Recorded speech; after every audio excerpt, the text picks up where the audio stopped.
نه جای سیلی باد بر صورت گندم، نه یاد تو گوشه پرت دستهایم میماند تا به ابد.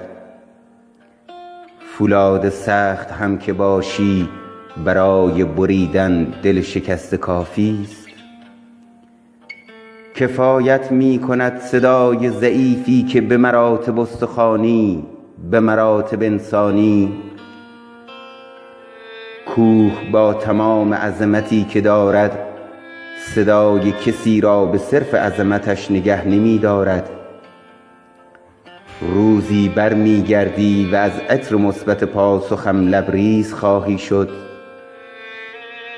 تنهایی آدم که همیشه خاص نیست، گاهی هم پرنده‌ای است که دلش می خواهد سر بر شانه جفت بگذارد.